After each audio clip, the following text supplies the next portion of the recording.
Dan pada kesempatan ini insya Allah kita akan masuk ke amal pelubur dosa yang ke-15.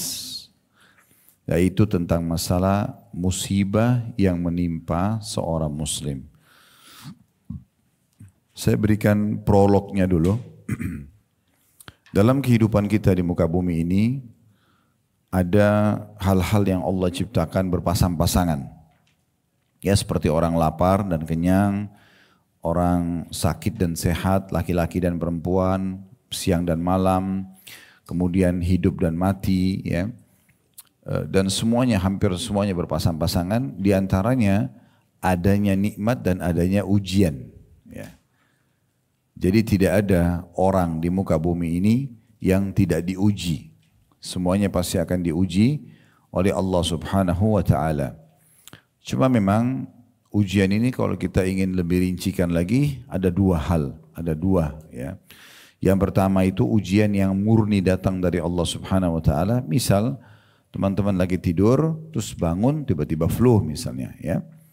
Ujian atau hal-hal yang memang di luar daripada campur tangan kita, ya. Nah, ini fungsinya untuk membersihkan dosa-dosa dan juga untuk meninggikan derajat. Ya, misalnya ada derajat-derajat di surga itu tidak bisa dijangkau dengan 100 tahun sholat, 100 tahun puasa, 100 tahun sedekah, tapi bisa dijangkau dengan ujian. Ada orang yang diuji, divonis oleh dokter kena penyakit misalnya. Nah, penyakit itu dia harus berobat atau minum obat seumur hidupnya. Contoh misal. Nah, itu berarti ujian. Atau dia sakit. Prosesi melalui sakit itu mungkin 5 tahun, 10 tahun baru dia sembuh. Nah, prosesi ini semua adalah tadi untuk pembersihan dosa, peninggian derajat, ya, di surga itu. Ada ujian yang datang karena kita sebabnya. Ya. Tapi akan berfungsi yang sama. Misal contoh ada orang dia menggosipin orang lain. Atau dia memfitnah orang lain. Atau dia mengganggu orang lain. Sehingga respon yang datang sama. Orang lain pun akhirnya gosipin dia atau fitnah dia atau bahkan merespon apa yang dia lakukan. Misalnya dia mukul, maka orang lain juga mukul misalnya. Ini juga ujian, tapi sebabnya adalah kita. Kalau poin ini kita dilarang dalam Islam, tidak boleh kita menjadi penyebab ujian ini datang. Ya, seperti tidak boleh memang sengaja kita tahu nih makanan basi dimakan. Sudah tahu efeknya akan sakit, tapi tetap aja dia konsumsi, ini tidak boleh. Tetapi kalau sudah terjadi, sudah terlanjur, misalnya terlanjur orang pernah gosipin orang lain, pernah fitnah, pernah mukul, kemudian misalnya dia makan makanan yang kurang sehat atau kurang bersih sehingga dia sakit, tetap nanti ujian yang datang itu adalah pembersihan terhadap kesalahan dia. Pembersihan terhadap dosa-dosa. Jadi nanti dengan respon yang terjadi itu akan jadi pembersihan dosa dia. Dan orang yang sudah diuji oleh Allah Subhanahu wa Ta'ala seperti ini di dunia, insya Allah nanti di akhirat tidak diuji lagi. Karena sudah ada balasannya di dunia. Nah, seperti itulah ya. Nah, di sini ada konsep yang sangat baik dalam Islam yang kita diajarkan. Kalau nikmat sedang melimpah, solusinya agar nikmat itu tetap bertahan, bersyukur. Ya. Habis makan yang enak, habis minum yang enak, apa sajalah.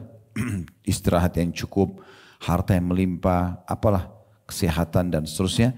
Kita mengatakan Alhamdulillah, nah, itu adalah perintah Allah SWT, agar nikmat itu bisa bertahan. Ya. Kalau ujian sedang datang, perangkatnya adalah sabar. Dan sabar ini artinya menerima keputusan Allah, kemudian ikhtiar mencari jalan keluar. Ya. Kita bangun pagi tadi flu. Nah, di sini kita harus sabar. Apa itu sabar? Sabar kita terima dulu. Oh, Allah lagi uji saya.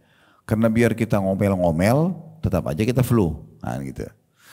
Maka kita sabar. Bagaimana caranya? Terima itu. Oh, Allah lagi uji saya. Kemudian kita ikhtiar.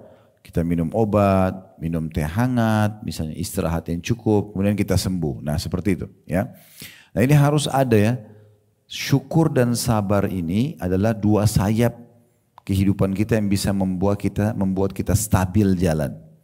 Nah, Jadi ibarat kalau pesawat itu dua-dua sayapnya normal, maka akan aman perjalanannya. Nah seperti itu.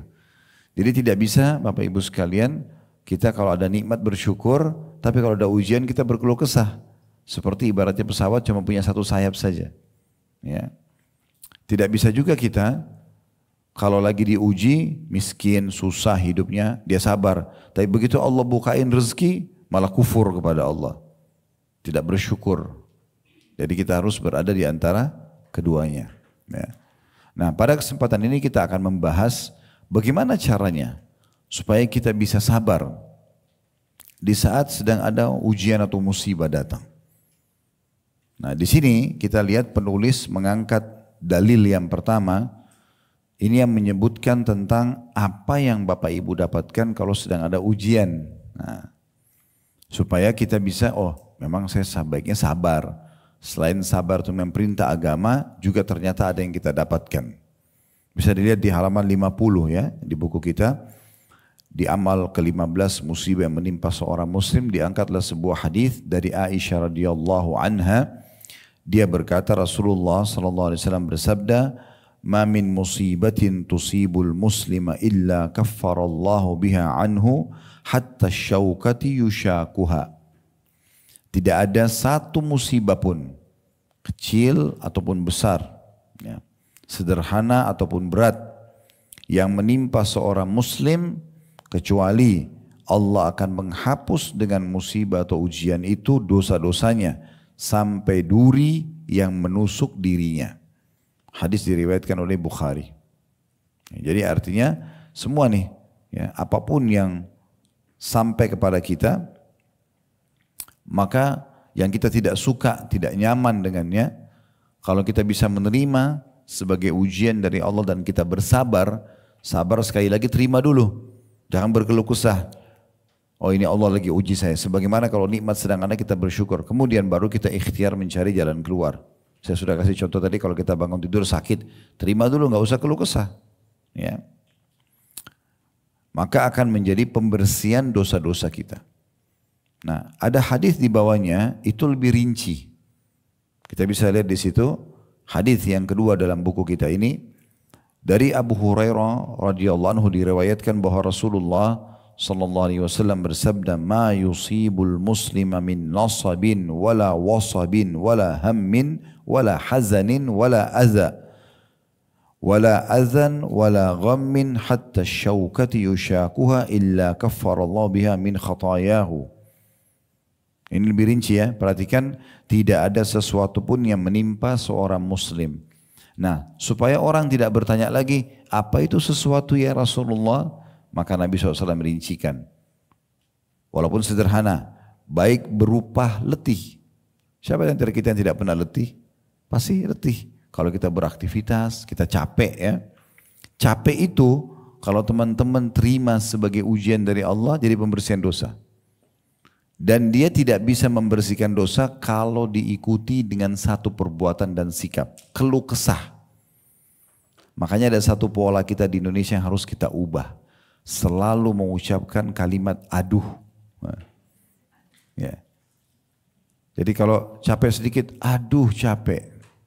Alhamdulillah capek. Karena memang dengan letih itu, ya, kita bisa menikmati istirahatnya, dan juga jadi pembersihan dosa. Iya kan? Saya pernah kasih contoh kalau masih ingat Bapak Ibu sekalian. Seperti lapar, haus, capek. Kalau kita tanya semua orang, apakah Anda mau lapar, Anda mau haus, Anda mau capek, pasti jawabannya enggak. Iya kan? Tetapi kita lupa.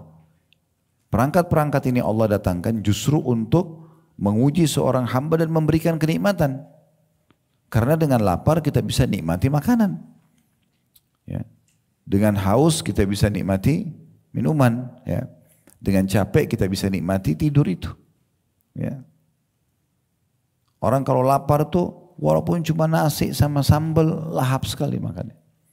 Tapi kalau kita lagi tidak lapar, ibu lagi nggak lapar, bapak lagi nggak lapar, kemudian ditanya mau makan apa, kita masih mikir apa ya, karena lagi nggak lapar. Tapi kalau lapar, kita nggak akan berkeluh kesah. Kita tidak akan lagi berpikir, mau makanan ini. Sekarang yang penting laparnya hilang deh. Nah, itu juga dengan haus. Mau minum apa Bu? Mau minum apa Pak? Oh saya minta air es, air dingin. Kita pesan khusus. Tapi kalau lagi tidak haus, mau minum apa? Kita masih mikir, teh atau kopi ya, air putih atau sirup ya. Nah, berarti memang ini luar biasa ini. Allah datangkan walaupun dia dalam bentuk ujian, tapi sebenarnya untuk menikmati ya nikmat yang datang setelahnya sekaligus jadi pembersihan dosa. Oleh karena itu kalau sekarang lapar bilang apa? Ini masih hidup nggak ini? Nggak ada suaranya. Alhamdulillah lapar. Ya, terutama ibu-ibu ini. Aduh semuanya, aduh. Biar nikmatnya melimpah semuanya, aduh. Ya.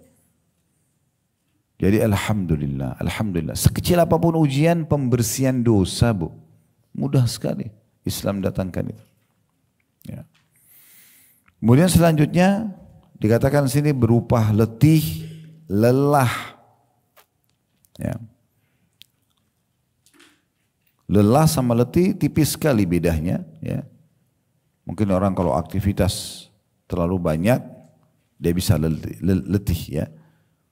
Kalau lelah ini biasa walaupun kita tidak beraktivitas. Cuman tiba-tiba saja imun tubuh kita turun misalnya.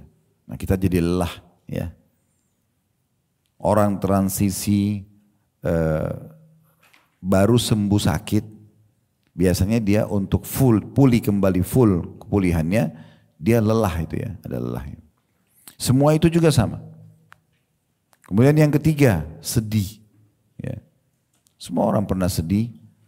Yang penting Islam datang mengajarkan kepada kita jangan berlebihan, ya. Apalagi kalau cuma urusan dunia. Sedih itu paling tepat kalau dalam agama. Dia berada di poin nomor 1, ya. Dan boleh Bapak Ibu di situ berlebihan kalau luput dari kita kesempatan ibadah kepada Allah. Misalnya Bapak Ibu biasa sholat malam, kemudian tadi malam ketiduran. Lewat, di situ boleh kita sedih. Kita sedih kenapa nggak sempat mengerjakan supaya ini jadi cambuk dan pemicu kita ingin kerjakan di waktu lain. Atau kita sedih karena diri kita terjerumus dalam dosa dan khawatir Allah menghukum. Nah itu boleh. Tapi kalau sedih karena kehilangan sesuatu yang duniawi, maka ini tidak dibolehkan dalam Islam.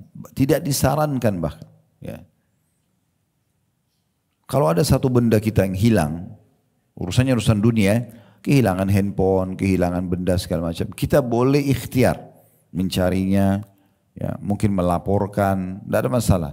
Tapi jangan sedih, nggak usah sedih dengan itu. Ya. Karena memang kita nggak perlu mengarahkan potensi sedih kita pada hal-hal yang sepele urusan dunia itu. Ini idealnya dalam Islam. Tapi kalau ada orang sama sebenarnya sampai pada tingkat seperti kita kehilangan kerabat. Ya. Sedih biasa saja, tidak usah berlebihan. Ya. Nabi Muhammad SAW melalui orang-orang yang dicintai dalam hidup beliau meninggal. Istrinya Khadijah, kemudian anak beliau ada 7. Ya. Dari 7 orang ini 6 orang anaknya meninggal di masa hidup beliau. Cuma 1 yang hidup setelah Nabi SAW meninggal. 3 anak laki-lakinya Al-Qasim, kemudian Abdullah dan Ibrahim meninggal di masa hidup Nabi Muhammad SAW. Dan 3 anak perempuannya Zainab, Ruqayyah dan Ummu Kalthum meninggal di masa hidup Nabi SAW. Kita bisa bayangkan punya 7 anak, 6-nya meninggal semua. Cuma 1 yang hidup. 3 meninggal di masa kecil, 3 meninggal di masa dewasa. Begitu juga Nabi Muhammad SAW ya, pernah dikalahkan di perang Uhud, terkalahkan pasukan muslimin. Kemudian juga beliau pernah ya, merasa rasa lapar karena makanan di rumah belum siap atau belum ada. Itu semua dilalui ya dalam kehidupan Nabi Muhammad SAW. Tapi beliau tidak berlebih-lebihan. Saya kasih contoh misalnya orang berlebih-lebihan ya. Ada orang hanya karena tidak sempat atau tidak dapat makanan favoritnya, misal dia lagi pengen makan di satu restoran, kemudian pergi ke restoran tersebut ternyata habis stoknya, Ada orang karena berlebihan dalam sedihnya, sampai itu menjadi bahan bahasan 1 bulan. Kemarin saya ke sana itu habis, padahal saya pengen sekali. Padahal tidak ada manfaatnya dibahas. Sederhanakan saja. Kalau kita mau makan satu makanan, tidak ada, ya sudah pindah ke makanan yang lain. Itu kan cuma beda kemasan ya. Pernah saya jelaskan tuh masalah kemasan? Ya. Pernah nggak? Kayaknya pada lupa nih. Jadi di dunia ini banyak serba kemasan aja. Jangan kemasan itu membuat kita akhirnya melanggar hukum Allah. Ya. Contoh misalnya kemasan itu gini. Kalau ada orang makan di piring emas sama orang makan di daun, bedanya apa? Kemasannya. Tapi intinya apa? Kalau ada orang makan nasi, tempe, ayam, sayur lengkap semua, dengan ada orang makan nasi sama tempe saja. Intinya makan kan? Kemasannya yang berbeda. Memang ada beda nutrisinya, oke lah. Tapi kita bicara makan, lapar kita hilang kok. Mungkin beda-beda sedikit, tapi dia intinya makan kan. Udah biasa aja. Apa yang Allah berikan sebagai rezeki, nikmati saja. Kenapa harus berkeluh kesah? Oh alhamdulillah Allah kasih rezeki saya hari ini. Nah begitu. Sehingga tidak semuanya dijadikan sebagai bahan keluh kesah. Karena keluh kesah ini berhubungan sekali dengan bahasan kita. Tidak mendatangkan pengampunan dosa tadi. Kalau ujian sedang datang dan Bapak Ibu berkeluh kesah, maka tidak akan dapat pahalanya. Sampai pada tingkat Imam Ahmad rahimahullah, beliau pernah sakit, beliau bilang begini, aduh sakit, itu aja. Ditegur oleh seorang teman beliau juga, seorang ulama di masanya, beliau mengatakan, yang menegur Imam Ahmad ini, mengatakan aduh adalah keluh kesah. Kamu mengeluhkan Tuhanmu yang sedang memberikan kau ujian. Kata Imam Ahmad, semenjak itu saya tidak pernah ucapkan kalimat aduh. Kata beliau begitu. Karena memang akhirnya seakan-akan kita memprotes keputusan Allah SWT. Padahal Allah lebih tahu. Ya.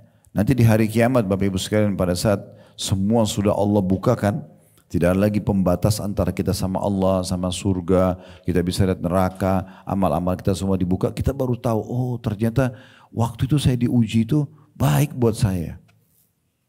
Karena dengan ujian itu, toh kita juga bisa lalui, ternyata kita dapat derajat yang tinggi di surga, dosa-dosa kita yang mungkin tidak cukup dengan istighfar akan diampuni dengan itu. Coba dengarkan ada hadis Nabi SAW yang lain, ada dosa-dosa tidak cukup dengan istighfar. Tapi Allah akan bersihkan dengan penyakit yang ditimpakan kepada hamba tersebut. Jadi semua pasti dengan hikmah yang luar biasa. Ya. Kalau Bapak Ibu konsultasi, bukan curhat ya, pada ahlinya, kita lagi sakit, datang ke seorang dokter, sampaikan, dok saya sakit kepala sudah 3 hari, apa obatnya? Konsultasi, kita bukan mengeluh itu. Sampaikan. Dokter juga akan tanya, sakitnya apa yang dirasakan, oke kita jawab, tidak ada masalah. Tapi kalau kita flu, satu kampung tahu kalau kita flu, semua orang yang kita temuin, saya flu. Ini seperti mengeluhkan Tuhannya. Mereka juga tidak bisa berikan solusi apa-apa. Kan begitu. Jadi itu poinnya ya. Untuk mendapatkan keutamaan ini kita harus jeli. Itu rasa sedih. Kemudian setelahnya duka. Ya. Biasanya ini kalau duka lebih dalam dia. Ya. Lebih berat lah yang membuat orang duka seperti tadi kalau meninggalnya orang yang dicintai misalnya. Orang tua kita meninggal, anak kita meninggal, terlalu dekat sama mereka, terus kemudian kita merasa.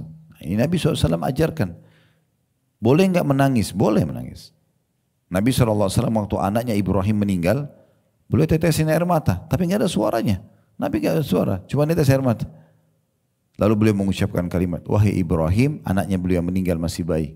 Wahai Ibrahim, kami sedih berpisah denganmu. Tapi kami tidak akan pernah mengucapkan kecuali kata-kata yang Tuhan kami ridhoi. Jadi kami tidak akan keluhkan ini karena kamu ini milik Tuhanmu. Saya juga milik Tuhanmu. Sama. Allah lebih tahu kenapa Allah matikan anak itu di umur itu. Jadi nggak perlu berlebihan. Nah, orang kalau tidak punya bekal agama yang cukup, hidupnya penuh dengan keluh kesah semuanya. Semuanya salah. Dan ini berbahaya kalau Bapak Ibu sudah mulai dengan bibit kecil saja, selalu diisi dengan keluh kesah, semuanya kita akan keluh kesahkan. Ya. Jadi usahakan teman-teman sekalian kita konsultasi ya pada ahlinya. Sama dokter, dok saya sakit ini, obatnya apa? Silakan check up ini, silakan dicek ini, baik kita ikutin, selesai. Dan ahlinya, yang lain tidak perlu. Konsultasi agama pada ahlinya. Kalau curhat, menceritakan panjang lebar segala macam, itu kepada Tuhan, Allah Subhanahu Wa Taala. Coba mulai sekarang resep ini ya, ada masalah yang dianggap berat, jangan curhat sama manusia, percuma. Kalau kita curhat pada orang yang mencintai kita, kayak kedua orang tua kita misalnya atau pasangan hidup, kita hanya tambah beban buat mereka. Kalau kita cerita pada teman-teman yang atau musuh kita, mereka tambah gembira. Kan gitu. Terus gimana caranya? Wudu, sholat 2 rakaat. Sujud, tuangkan semua dalam sujud kepada Allah. Nangis gak apa-apa. Ya Allah, sebagaimana Engkau ujikan ujian ini, jadikan ini pembersihan dosa-dosaku, penambah derajatku. Mudahkan hambamu bersabar menerimanya dan juga berikan jalan keluarnya. Begitu. Ada satu ulama namanya Sufyan Ats-Tsauri rahimahullah, seorang ulama tabi'in di Mekah. Beliau itu punya masalah apapun sujud. Wudu, sholat, sujud. Dan tidak angkat kepalanya sampai dia tuangkan semua kepada Allah. Selesai masalahnya. Kalau kita mutar-mutar ke manusia kiri kanan, gak ada solusinya. Yang ini kasih jalan keluar gini, yang ini kasih jalan keluar begini. Apalagi kadang-kadang orang konsultasi pada pihak yang salah. Dia punya masalah rumah tangga, konsultasinya sama orang yang gagal rumah tangga. Ya akan diajar sama lah. Kan gitu. Gak bisa. Keliru. Konsultasi, cerita sama temannya yang gagal kuliah. Maka dia juga akan sama. Gak bisa gitu. Jadi harus tepat. Yang terbaik adalah kalau orang curhat kepada Allah SWT. Coba pakai resep ini. Masalah apapun langsung kepada Allah SWT. Banyak di antara kita menjadikan Allah Tuhannya itu nomor ke-30. Semua orang-orang sudah konsultasi sana sini. Nanti sudah mentok gak bisa. Dokter sudah bilang gak bisa sembuh. Udah gak ada lagi yang bisa bantu berikan tambahan investasi modal. Gak ada yang bantu untuk lunasi utangnya. Baru sholat tahajud. Kenapa tahajudnya yang terakhir? Kenapa gak dari awal? Kenapa kita Bapak Ibu sekalian diperintahkan untuk berdoa sebelum memulai aktivitas? Sebelum makan berdoa, sebelum minum berdoa, sebelum pakai pakaian berdoa, sebelum keluar rumah berdoa, sebelum biologis berdoa, berdoa semua. Supaya Allah dulu kita libatkan baru kemudian kita aktivitas. Nah seperti itu. Selanjutnya dikatakan di situ sakit, ya. Sakit apapun ya. Dari hal yang kecil sampai sakit yang berat, semuanya sama. Ya. Tadi sudah saya berikan solusinya, konsultasikan dan beri ikhtiar maksimal. Bahkan kata Nabi SAW, ya, Allah tidak turunkan penyakit kecuali Allah turunkan bersamanya obat. Ya. Maka berobatlah wahai hamba-hamba Allah. Ya. Kita juga tidak boleh teman-teman ya, jangan fahami sabar itu begini.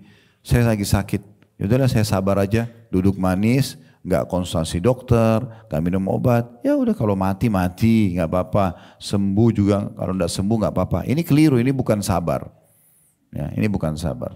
Keliru, dalam Islam tidak seperti itu. Kita disuruh oleh Nabi SAW ikhtiar, mencoba. Ya, ujian ini akan jadi pembersihan dosa-dosa. Selanjutnya dikatakan kesusahan, kesusahan apa saja, ya, gangguan apa saja. Pernah ada satu orang, seingat saya nama beliau, kalau tidak salah Sa'id bin Musayyib rahimahullah, beliau pernah digibah, digosipin orang. Pas orang itu lagi gosipin dia di satu tempat, ada murid dia yang mendengar gosipan itu. Datanglah murid Sa'id ini ke tempatnya beliau, lalu mengatakan, si fulan itu baru menceritakan atau menggosipin Anda. Kebetulan beliau ini baru saja beli kurma yang masih ada tangkainya. Kurma yang masih segar dan ada tangkainya. Pada saat itu beliau tidak jadi makan, dibungkus kembali baru dibuka. Dibungkus kembali lalu beliau bilang sama muridnya, antarkan kurma ini kepada orang itu. Orang yang gosipin saya. Sampaikan salam saya dan bilang terima kasih karena sudah berbagi pahala kepada saya. Sebagai balasannya kurma ini buat dia. Jadi mereka memahaminya kalau ada gangguan dari orang itu berarti kesempatan. Kita dapat pahala. Dan kalau dia tidak minta maaf, pahala dia juga akan menambah lagi ke pahala kita. Itu transfer pahala yang luar biasa. Senyum-senyum aja kalau ada yang gosipin tidak usah marah, tidak usah tegang. Nanti keriputan gitu. Jadi pakai krem apapun tidak bisa sembuh. Karena emosional terus. Ya. Kemudian di sini dikatakan Nabi SAW menutup hadisnya dengan hal yang paling kecil. Beliau mengatakan hatta syaukati yushakuha illa kaffarallahu biha min khatayahu. Sampai duri kecil yang menusuk tubuhnya kecuali akan jadi pembersihan dosa-dosanya. Jadi semuanya gitu. Ya. Jadi harus dikontrol ya, lisan kita ini dikontrol. Kata Umar radhiyallahu anhu, kalau seseorang itu sedang diuji oleh Allah, kemudian dia menerimanya. Tadi dia bangun tidur sakit, ada orang yang gosipin dia, ada yang fitnah dia, ada orang utang nggak bayar utangnya, dia udah nagih misalnya, dia terima sebagai bentuk ujian, sambil tetap ikhtiar, ya. Selama tidak dilarang dalam agama dia ikhtiar, maka dia akan dapat pahala, dia akan mudah melaluinya, dan dia akan dapat jalan keluarnya.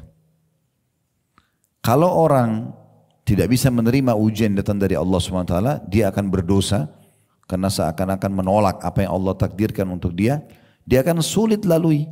Karena selama prosesi dia sakit atau gangguan orang itu, dia terus berkeluh kesah.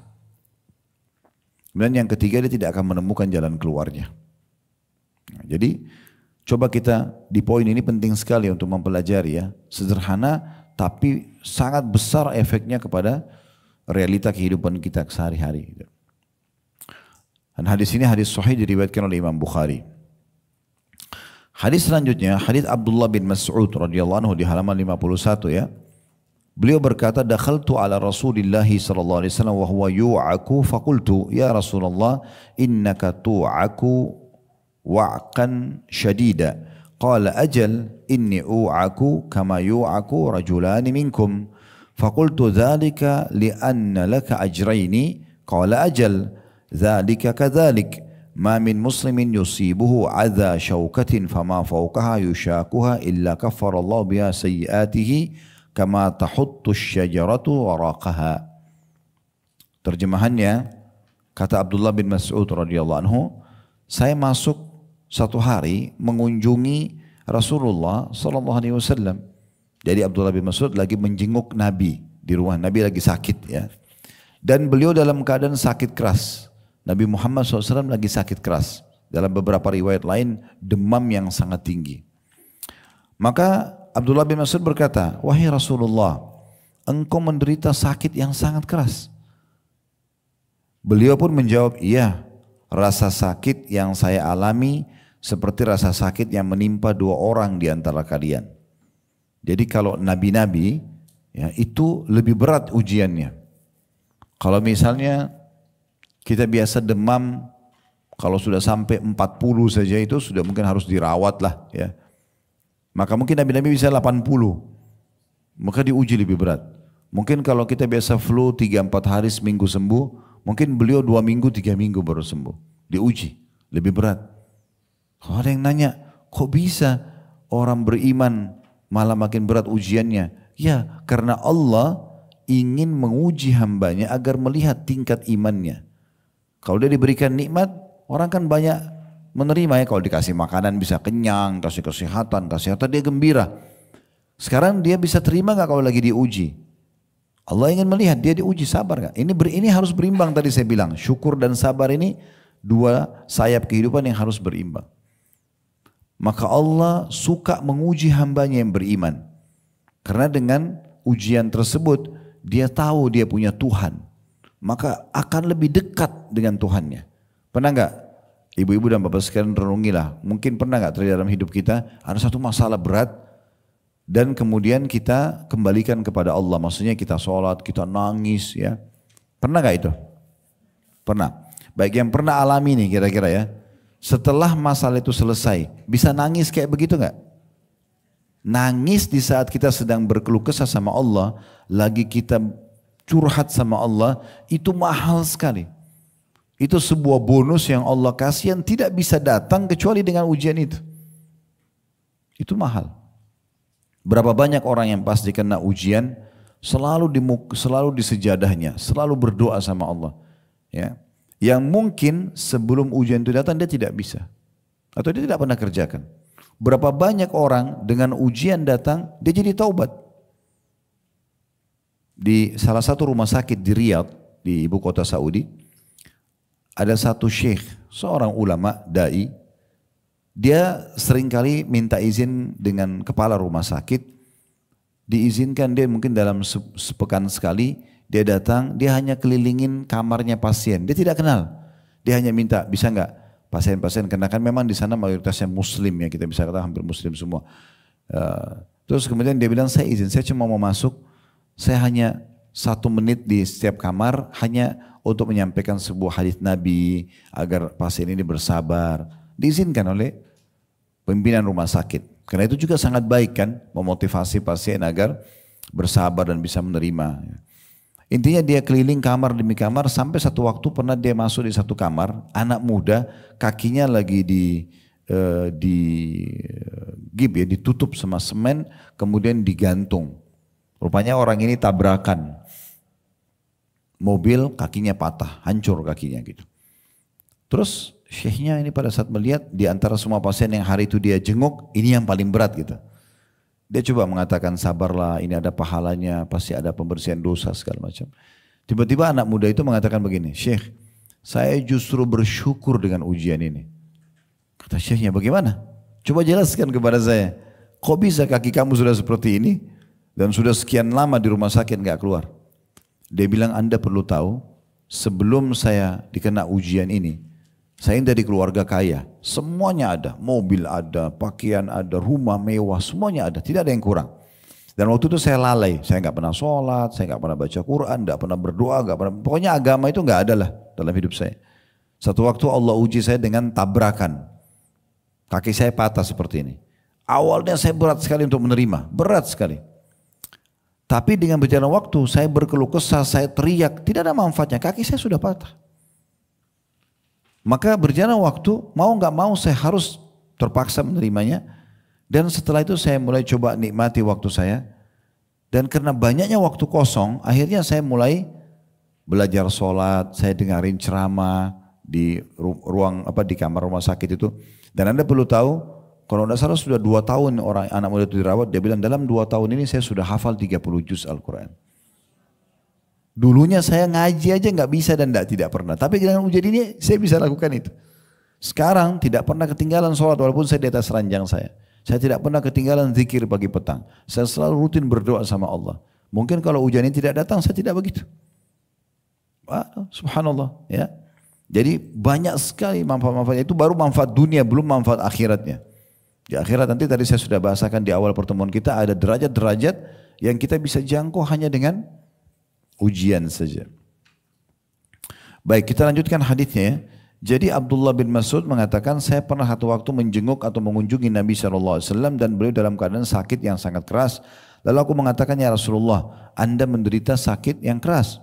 Beliau menjawab, iya, rasa sakit yang saya alami seperti rasa sakit yang menimpa 2 orang di antara kalian. Sudah kita jelaskan kenapa Nabi Muhammad SAW diuji dan bagaimana orang-orang beriman memang diuji oleh Allah SWT untuk mengetes iman mereka dan mengangkat derajat mereka lebih tinggi. Lalu saya berkata, kata Abdullah bin Mas'ud, apakah ini karena Anda atau engkau mendapatkan pahala 2 kali lipat? Apakah ujian yang seperti ini 2 kali lipat rasa sakit kami manusia biasa bukan Nabi, juga Anda akan dapat double pahala?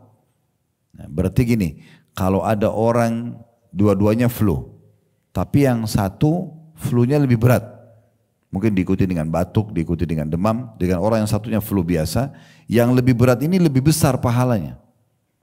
Makin berat ujiannya, makin besar pahalanya.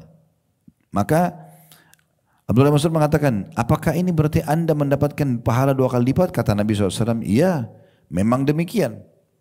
Ketahuilah tidak ada seorang muslim pun yang tertimpa atau tertusuk duri ataupun yang lebih dari itu kecuali dengannya Allah akan menghapus dosa-dosanya.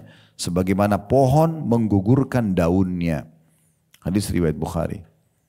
Jadi manfaat pertama yang kita dapatkan kalau ujian datang dan kita bisa menerima dengan sabar. Sabar sekali lagi. Menerima dulu itu keputusan Allah. Bangun tidur lagi sakit, terima. Oh Allah lagi uji saya. Lalu ikhtiar mencari jalan keluar supaya penyakitnya sembuh misalnya.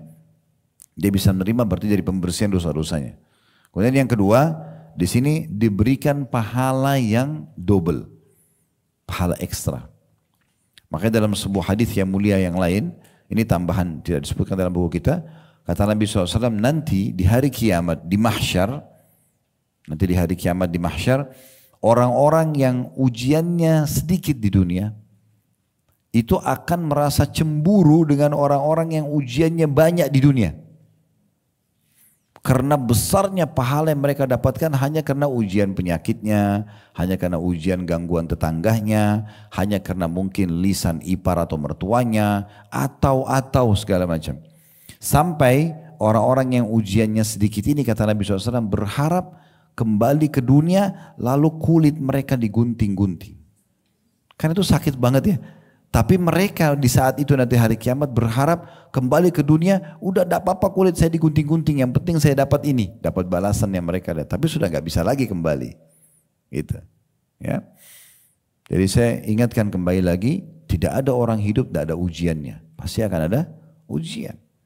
Nah, saat ujian datang sabar dan ingat, makin berat ujian, kalau kita bisa terima sambil ikhtiar cari jalan keluar, makin besar pahalanya. Makin banyak dosa yang dimaafkan. Di dalam riwayat yang selanjutnya dari Aisyah radhiyallahu anha, dia berkata, Rasulullah SAW bersabda, "La tusibul mu'mina syaukatun fama fawqaha illa qassallahu biha fi khati'atihi." Tidaklah seorang mukmin terkena duri maupun yang lebih dari itu, kecuali Allah akan menghapus kesalahannya dengan hal tersebut. Hadis diriwayatkan oleh Muslim. Jadi sebenarnya ini sangat erat hubungannya dengan masalah keluh kesah itu. Tadi sudah kita bilang, keluh kesah, kontrol diri untuk keluh kesah. Ujian datang pun dengan izin Allah Subhanahu wa taala. Coba latih diri teman-teman sekalian, termasuk selalu bersangka baik dengan Allah Subhanahu wa taala. Ingat hadis Bukhari, kata Nabi SAW, Allah berfirman, "Ana inda dhanni abdi bi." Saya sesuai dengan prasangka hambaku. Faliyadhunnu bi ma sya. Dia boleh menyangka sesuai dengan yang dia inginkan. Jadi kalau kita sakit, kita sangka baik, Allah akan sembuhkan. Ya Allah sembuhkan. Kayaknya Allah nggak sayang sama saya, Allah nggak mau sembuhin. Sudah Allah nggak kasih. Ya sudah begitu. Sangka baik. Pasti ada sesuatu rahasia Allah di situ. Allah itu maha melihat, maha mendengar, maha mengetahui. Allah tahu kenapa Allah ujikan itu kepada kita. Allah tahu juga kenapa Allah kasih nikmat ini kepada kita. Ada sebuah hadis lain terlintas di benak saya, Bapak Ibu sekalian. Kata Nabi SAW, Allah berfirman kepada para malaikat pembagi rezeki. Lapangkan rezekinya hambaku yang ini. Karena kalau dilapangkan dia akan berbuat baik. Tahan, batasi rezeki hambaku yang ini karena kalau kau lapangkan dia jauh dari saya. Saya punya pengalaman, saya nggak ingat pernah saya sampaikan sini atau tidak, tapi di pengajian sering saya sampaikan. Ada seseorang yang saya kenal benar, rahimahullah, sudah meninggal beliau. Orangnya Masya Allah sangat soleh, menurut saya. Azan sudah di masjid, saf awal, selalu berzikir, rajin baca Quran. Masya Allah orangnya baik banget. Tapi keadaan ekonominya pas-pasan. Satu waktu setelah sekian tahun kami bersahabat ini, saya pernah tablik akbar di kotanya dia, di salah satu wilayah di Indonesia, tidak usah saya sebutkan. Kemudian saya selesai tablik akbar, terus mau pulang. Kebetulan saya harus ke kota lain dan lewat darat. Maka saya waktu itu ada mobil, rental mobil, kemudian mau pergi ke kota lain untuk isi pengajian. Dia bilang sama saya, boleh saya ikut? Oh sih silakan ikut. Ngobrol lah kami di jalan. Subhanallah. Dalam perjalanan lagi ngobrol enak-enak, gak ada apa-apa. Tiba-tiba ada satu mobil, ugal-ugalan nih, balap-balap, terus dia lewat di sebelah. Karena cepatnya mobil itu jalan sampai mobil kami goyang gitu. Karena dia cepat sekali. Saya kaget waktu itu tiba-tiba teman saya sekian belas tahun berteman sama orang ini belum pernah saya dengar ya. Dia mengucapkan kata-kata begitu, tiba-tiba dia marah-marah, mencaci maki mobil itu. So, saya balik ke dalam, saya mengatakan sudah akhi, sudah. Ini orang bodoh, untuk apa kita tanggapin? Ngapain kita habisin energi marah sama orang yang bodoh itu apa? Biarin aja dia. Sama dengan orang bertengkar sama kita aja, tinggalin aja. Biarin dia bertengkar sama tembok, ngapain dilayani? Gak usah dilayani gitu. Maka dia akhirnya saya bilang, gak usah akhi dilayani. Ini orang bodoh, gak usah ditanggapin. Terus dia diam. Tapi saya tiba-tiba dapat jawaban, sekian tahun saya bersahabat sama dia, saya terus bertanya, kenapa Allah belum bukain pintu rezeki orang ini? Ini orang yang baik. Ternyata mobil itu kebetulan yang kami pakai, mobil rental. Ini baru mobil rental saja, orang cuma lewat begitu sudah mencaci maki orang lain. Gimana kalau Allah kasih dia mobil Mercy, mobil Alphard, mobil apa? Jadi Allah biarkan dalam keadaannya supaya tetap dalam keadaan salat dan meninggal dalam keadaan itu memang. Masya Allah tetap ibadah kepada Allah segala macam. Jadi Allah Subhanahu wa taala lebih tahu, bersangka baik dengan Allah. Ya, seperti itu kurang lebih gambarannya. Baik, selanjutnya ada hadis juga yang diangkat di sini tentang kisah seorang wanita di masa Nabi SAW yang pernah kena demam. Ya, kita semua pernah demam tentunya. Ya. Baik, kadang-kadang kalau demam kena, apalagi kalau sangat tinggi demam itu biasanya kan kita jadi nggak nyaman sekali ya. Serba salah, mau tidur susah, mau bergerak aktivitas susah gitu ya. Makanya kalau Bapak Ibu lagi dikasih kesehatan seperti sekarang, syukuri benar-benar itu. Ya, syukur benar-benar karena ini nikmat luar biasa. Sakit gigi aja satu kecil gitu sudah cukup buat orang tidak bisa tidur. Kalau gigi kita lagi bisa kita rawat dan bisa alhamdulillah tidak ada masalah, syukuri dan nikmatin itu dengan baik. Jangan sampai kufur nikmat ya.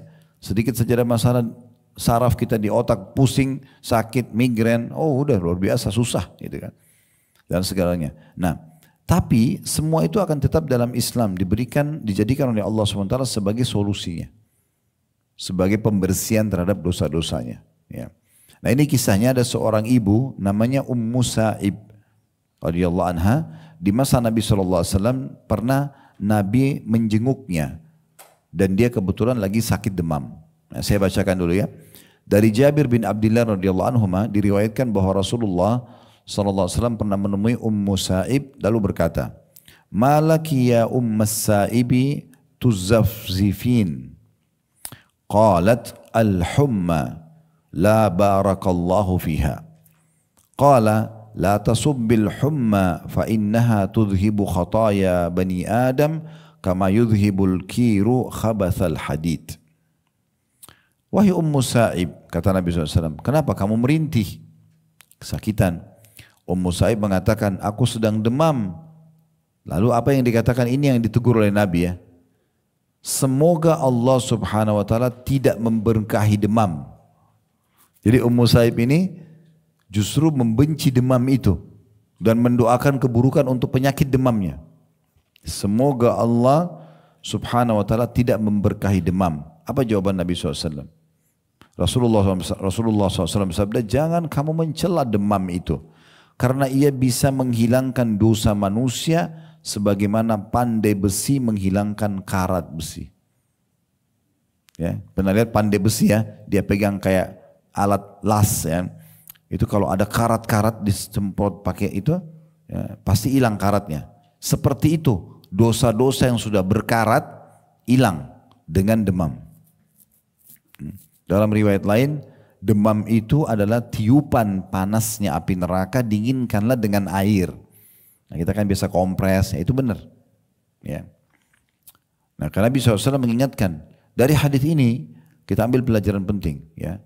Ujian dari Allah SWT harusnya diterima bagi seorang muslim. Dia menyukai ujian itu sebagaimana dia menyukai nikmat yang sedang ada. Tetapi di sini tetap dia ikhtiar. Dia harus tahu semua ini terjadi dengan takdir Allah SWT. Allah memang datangkan untuk itu. Pernah ada beberapa sahabat dan sahabat Nabi di Mekah, di fase awal Mekah. Itu berat sekali Bapak Ibu sekalian. Kalau kita sekarang kan nyaman banget ya, jadi muslim ini, apalagi di Indonesia negara mayoritas muslim, pemimpin kita muslim, negara kita menerapkan banyak hukum Islam. Sholat boleh, puasa boleh, haji boleh, semua majelis taklim boleh, pesantren boleh. ya, masjid dimakmurkan, silakan, semuanya nggak ada masalah. Itu sebuah nikmat yang besar sekali. Ya. Baik, sekarang kalau kita ya mendapatkan nikmat-nikmat seperti ini, kita harusnya mensyukuri. Karena kita tinggal jalankan Islam saja. Di awal-awal fase Islam dulu di Mekah itu berat sekali, berat sekali.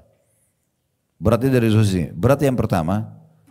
Bayangkan Bapak Ibu sekalian, di masa itu rumah masih dari tanah liat, belum ada media kayak kita sekarang, masih sederhana kehidupan orang.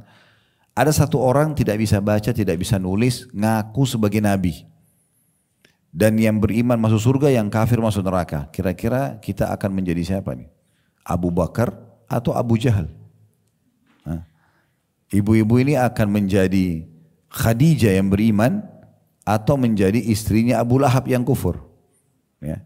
Atau seperti Hindun istrinya Abu Sufyan yang coba memerangi Islam di awal-awal ya. Nanti pembebasan kota Mekah dia masuk Islam juga. Karena berat sekali. Beriman pada seseorang yang tidak bisa baca, tidak bisa nulis, tiba-tiba ngaku nabi, yang beriman masuk surga, yang kafir masuk neraka. Kalau sekarang Quran sudah sempurna. Kita sudah bisa lebih memahaminya. Itu masih fase-fase awal. Tambah lagi ini yang lebih berat, yang kedua ini jadi saksi bahasan kita. Orang-orang kafir di Mekah, kafir Quraisy itu menyiksa umat Islam. Siapa saja muslim disiksa. Dan siksanya nggak nanggung-nanggung ini. Pernah dengar nama Sumayyah? Sumayyah radhiyallahu anha ini adalah wanita mulia, wanita pertama mati syahid dalam Islam. Bersama suaminya namanya Yasir. Anak beliau berdua namanya Ammar ibn Yasir. Sahabat yang mulia sekali. Ini adalah budaknya Abu Jahal. Abu Jahal paksa mereka untuk keluar dari Islam. Tidak mau. Dikeluarkan Sumayyah ini di depan rumah Abu Jahal, diterik matahari, diikat kaki dan tangannya, ya, diikat sama tali, kemudian diikat di batang pohon yang di tiang kayu yang besar, sehingga kaki dan tangannya semua terikat keras, badannya jadi kencang gitu kan. Nah kemudian Abu Jahal datang, kebetulan waktu itu kalau seingat saya ya, dalam beberapa athar itu Sumayyah lagi hamil. Kemudian Abu Jahal datang mengatakan, tinggalkan agama Muhammad. Kalau enggak saya akan menyiksamu. Maka Sumayyah tidak mau, mengatakan tidak. Padahal waktu itu masih baru berapa ayat Al-Quran yang turun. Masih awal-awal Islam. Berat banget ini beriman di masa itu. Itu luar biasa gitu. Dia tidak mau. Maka Abu Jahal ambil satu anak panah yang tajam sekali gitu kan. Lalu dia mengatakan kalau kau tidak mau beriman saya akan tusuk perutmu. Saya akan bunuh kamu. Dia mengatakan tidak. Sampai ditusuk. Tetap dia bertahan dengan imannya, mati. Yasir melihat istrinya begitu, dia ngamuk, dia mau bantu tapi nggak bisa, dia juga lagi diikat. Dibunuh juga oleh Abu Jahal. Di depan kedua orang ini yang meninggal ini ada anak mereka namanya Ammar. Ammar ini kalau tidak salah itu umurnya masih 8 atau 9 tahun. Lihat orang tuanya dibunuh dua-dua depan mata, darah ngucur di tengah panasnya tuh. Mati nih, bukan main-main ini, bukan cuma sekedar dipukul gitu. Maka dia pun ketakutan. Abu Jahal datang lagi kepada Ammar. Mengatakan, hai Ammar, kalau kau tidak mau meninggalkan agama Muhammad, saya akan bunuh kau seperti orang tuamu. Disiksa, dipukulin, digebukin sampai berdarah-darah. Ammar akhirnya karena sudah tidak tahan mengatakan, baik, apa yang kau inginkan? Dia bilang, saya mau kamu kufur. Dia bilang, saya sudah kufur. Kata Ammar. Abu Jahal tidak puas, ada lewat seekor unta, kata Abu Jahal, saya tidak lepaskan kau sampai kau katakan unta ini Tuhanku. Karena jahatnya gitu. Makanya diberikan julukan Abu Jahal itu Fir'aunnya umat ini. Ya, meninggal dalam keadaan kafir. Maka Ammar mengatakan, iya itu, unta itu Tuhan saya. Udah dilepas. Dalam kondisi dia luka parah segala macam. Dia datang kepada Nabi. Sambil dia ceritakan, ya Rasulullah, ibu sama ayah saya mati dibunuh sama Abu Jahal. Saya pun disiksa. Tapi ada yang membuat saya lebih sedih. Bagaimana kuatnya imannya orang pada saat itu. Ada yang mengalahkan sedih dia dari siksaan dan ibu dan ayahnya mati. Apa itu? Dia mengatakan, ya Rasulullah, saya sedih sekali dan mengalahkan semua kesedihan itu karena saya sempat kufur kepada Allah dengan lisan saya. Tapi hati saya tidak mau. Saya disiksa terus, terpaksa saya bilang, ya saya kufur kepada anda. Saya terpaksa mengatakan unta itu Tuhan saya. Maka turunlah firman Allah subhanahu wa ta'ala, illa man ukriya wa qalbu mutmainnun bil iman. Jadi tidak dianggap kafir orang yang diintimidasi seperti itu, lisannya ucapin tapi hatinya enggak. Gitu. Itu turun kepada Ammar radhiyallahu anhu. Maka kata Nabi SAW, kalau besok kau disiksa lagi begitu, ucapkan lagi tidak masalah. Karena hati kamu tidak ikut. Dia disiksa. Ini kejadiannya orang kalau dipaksa kufur. Jangan ini jadikan dalil ya, ditarik kemana-mana. Oh saya kan kepepet, Ustadz Khalid bilang bisa. Enggak. Sudah dibatasi, itu ada pembatasan. Itu orang kalau disiksa dia harus kafir gitu kan. Saya kepepet, saya bohong aja deh nggak apa-apa. Enggak boleh. Jangan. Nah, ini kejadian di situ. Ada kejadian yang lain. Seorang wanita seingat saya namanya Ummu Abdillah di Mekah. Lagi disiksa, digebukin, dipanas matahari, berdarah-darah. Terus orang-orang kafir ini pada bilang, kami akan siksa kalian, kami akan susahkan. Apa jawaban mereka? Dalam kondisi disiksa nih. Allah lah yang telah membuat kalian melakukan ini untuk menguji iman kami. Maka kami akan terus bersabar dan menikmatinya. Subhanallah. Jadi mereka yakin itu akan mendatangkan pahala yang besar. Gitu. Kalau ada orang yang tidak berhenti gosipin kita, nyari masalah dengan kita, nikmati aja. Tetap aja makan, tetap minum, tetap tidur, biasa aja. Oh, senyum saja, ini kita akan panen pahala dari dia. Dan itu pasti. Itu pasti.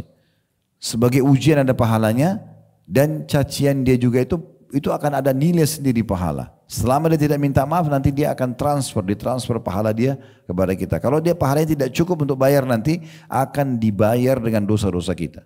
Kita yang buat dosa, dia yang dihukum nanti di hari kiamat. Tidak ada yang gratis ini, semuanya akan dibalas. Nah itu yang dimaksud di sini. Baik, jadi dari hadits ini juga kita ambil pelajaran tidak boleh mencaci maki penyakit. Ya. Udah kalau Allah sudah datangkan, terima sebagai putusan Allah, ikhtiar, cari jalan keluar. Tapi saya sarankan ya, ikhtiarnya itu hubungan dulu dengan Allah, baru kemudian ikhtiar medis. Nah gitu. Selalu Allah dulu, berdoa dulu. Ya Allah jadikan dokter ini, resepnya nanti, itu adalah penyebab kesembuhanku. Nah gitu. Jangan dok, bagaimana saya supaya sembuh? Sembuhkan saya dok. Dokter cuma bisa tulis resep semoga lekas sembuh, dia nggak bisa buat apa-apa. Nah. Ada nggak resep dokter pasti sembuh? Ada? Nah. Karena mereka cuma bisa ikhtiar. Kita kalau minum obat dosisnya sudah habis nggak sembuh, ya. Tapi dikasih obat lain, ikhtiar lagi, coba lagi. Kalau Allah beda. Allah bisa sembuhkan semua penyakit kita dengan seteguk air, bisa.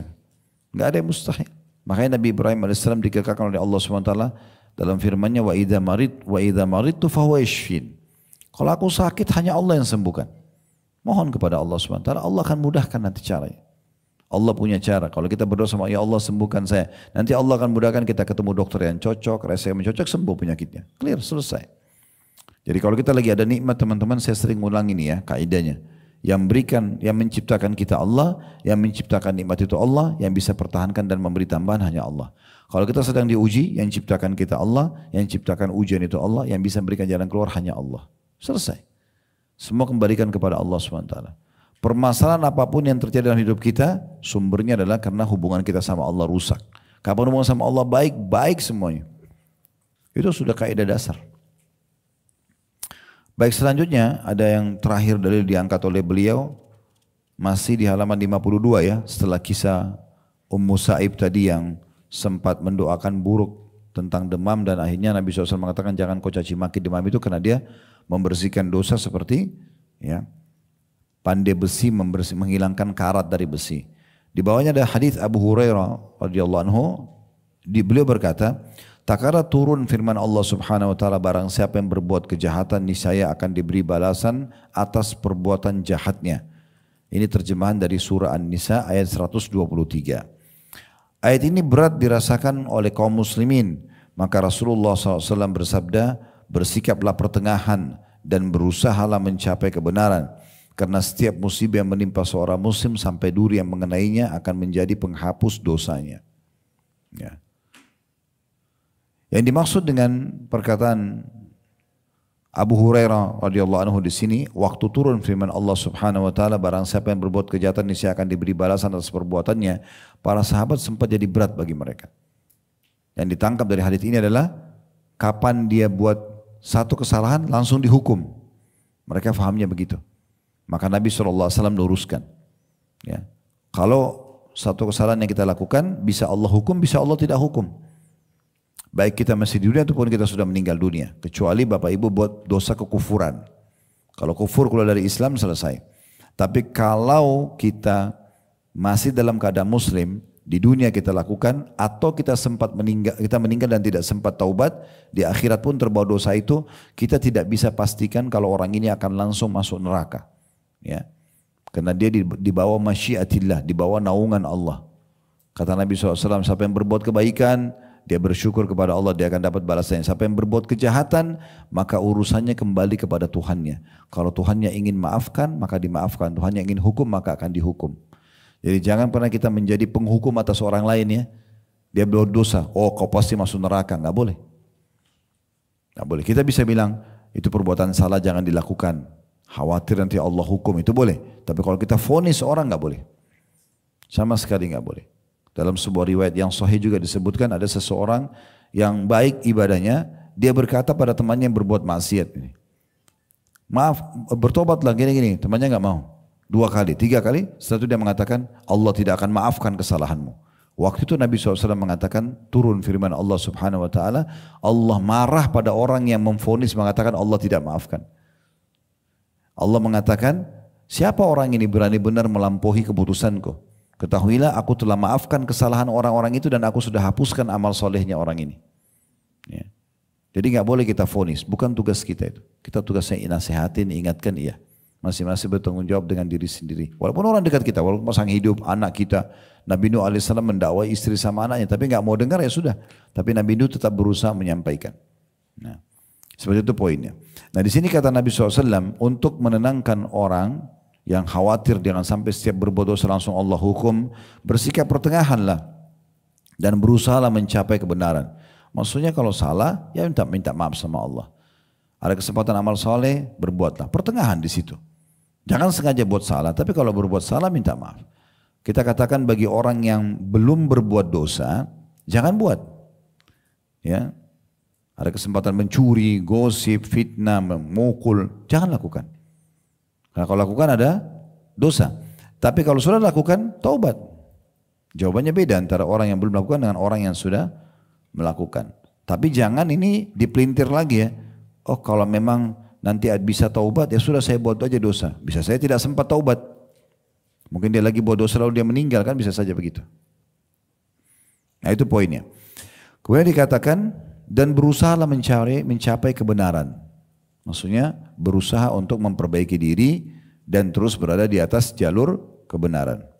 Karena semua musibah yang menimpa seorang muslim sampai duri yang mengenainya akan menjadi penghapus dosa-dosanya. Hadis ini diriwayatkan oleh Imam Muslim. Di paragraf atau 2 paragraf terakhir dari buku atau bahasan kita ini dikatakan oleh penulis Imam Muhyiddin Abu Zakaria An-Nawawi. Imam Nawawi rahimahullah, imam yang sangat masyhur ya, seorang ulama besar dalam mazhab Syafi'i, berkata dalam syarah Sahih Muslim. Syarah artinya penjelasan, Sahih Muslim maksudnya kitab Sahih Muslim. Ini salah satu buku rujukan hadis umat Islam. Ya. Makanya Bapak Ibu bisa baca hadis riwayat Muslim. Nah ini Imam Muslim, buku beliau. Dalam beberapa hadis di atas terdapat berita gembira bagi seorang mukmin karena sedikit sekali orang yang tidak tertimpa musibah.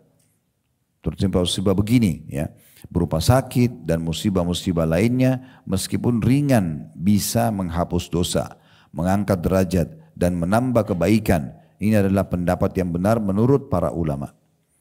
Sekecil apapun ujian kita, selama Bapak Ibu tidak berkeluh kesah, menerima sebagai ujian dari Allah, tadi duri menusuk kakinya, letih, capek, sakit, gangguan orang, apa saja, oh ini ujian dari Allah, sudah kita bersabar, kita menerimanya. Sampai di ikhtiar cari jalan keluar, tidak apa-apa. Asal tidak melanggar agama. Maka itu akan jadi pembersihan dosanya, peninggian derajatnya, gitu kan, penambahan pahalanya dan seterusnya.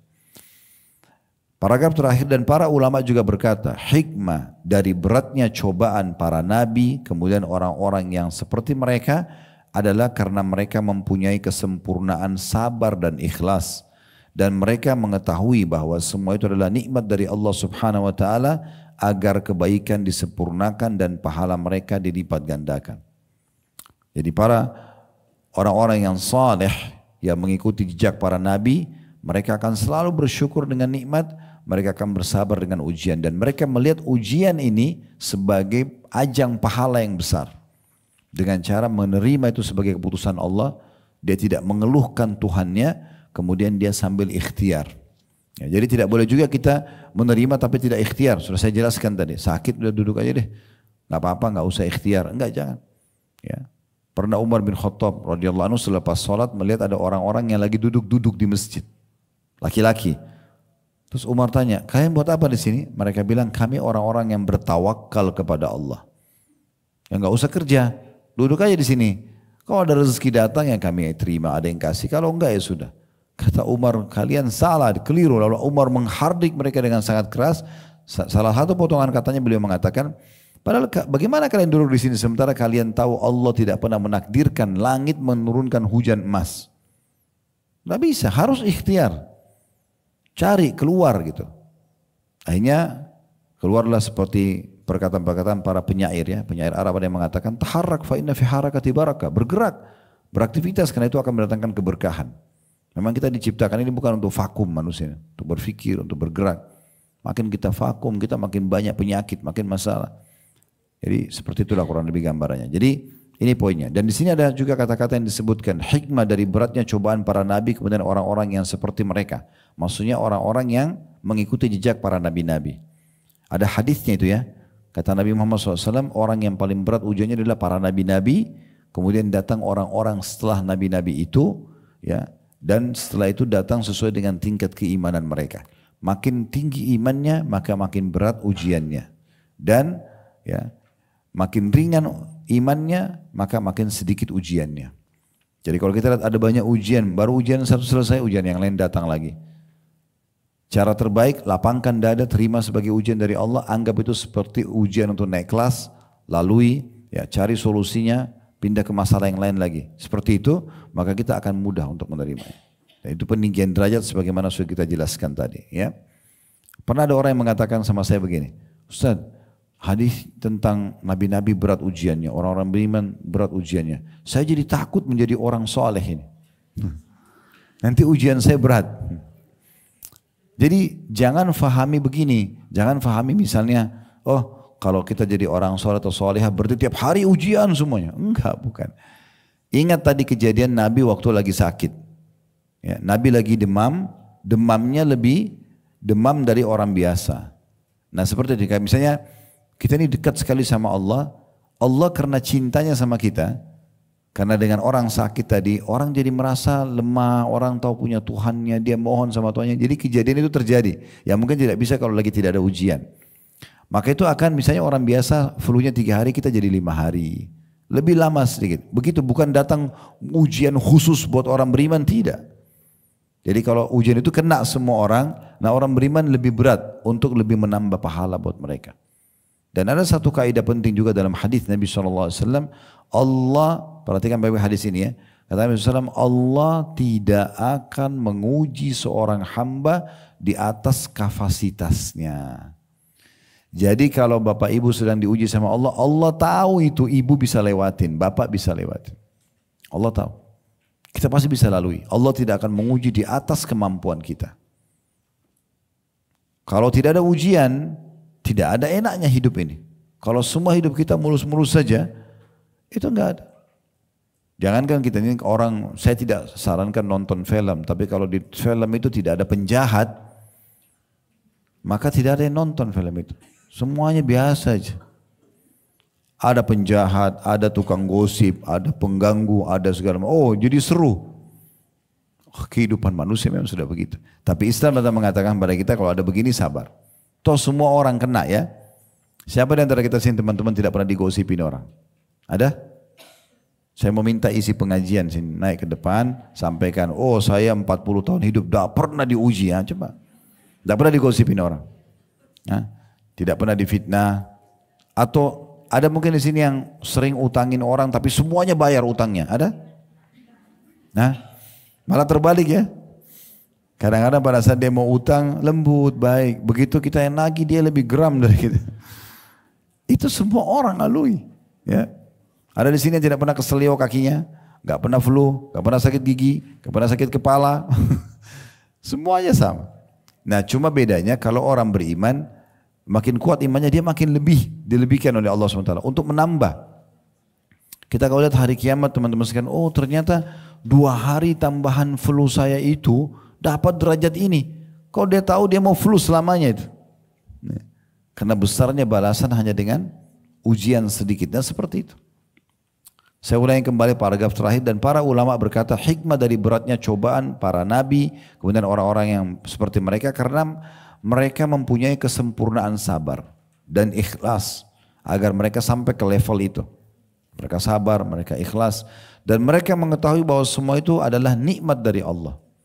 Mereka tidak anggap itu sebagai musibah, mereka anggap sebagai nikmat dari Allah SWT. Sakit itu nikmat dari Allah. Mungkin secara zahirnya dia kayak nggak nyaman kalau kita sakit, tapi bayangkan hikmah yang besar di situ adalah dengan sakit kita jadi tahu nikmatnya kesehatan. Sekarang kita kalau lagi meriang, terus di depan kita ada orang tidak sakit, dia minum air es, minum minuman yang enak, yang segar, kita nggak bisa, kita mesti minum hangat. Kita jadi tahu, oh dulu saya waktu sehat enak sekali ya, begitu. Bisa, contoh. Ya, tapi jangan tunggu nanti ujian-ujian berat datang ini baru kemudian kita mau sadari. Makanya kita sadari dari awal, ya, dengan cara kita lihat, oh ternyata ini nikmat Allah ya, saya harus syukuri. Kalau ujian datang nanti juga kita tinggal bersabar gitu. Ya.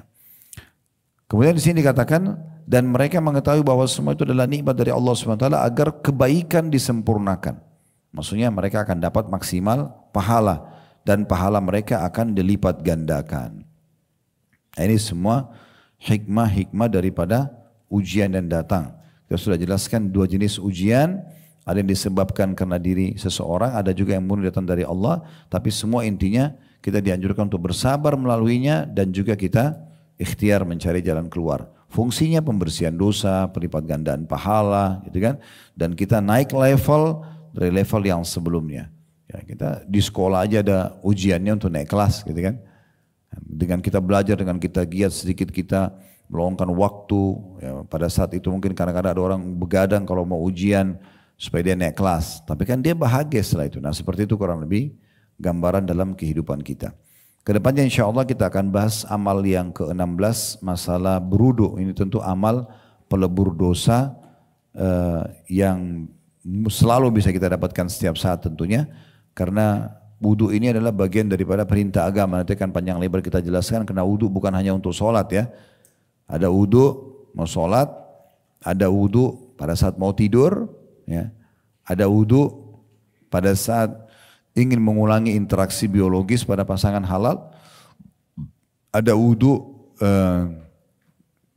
kalau seseorang belum mau mandi junub, tapi dia mau tidur, ya. Misalnya dia tunda mandinya, itu disunnahkan dia wudu dulu, gitu kan. Ada wudu juga dianjurkan orang kalau lagi emosi, ya. Kalau dia lagi marah, kata Nabi SAW kepada orang yang marah, kalau berdiri duduk, kalau duduk masih marah baring, kalau baring juga masih marah maka berwuduklah, karena marah itu dari syaitan dan wudu menghilangkannya. Dan wudu menghilangkannya. Jadi memang dia fungsinya sangat banyak yang kita jelaskan insya Allah ke depannya.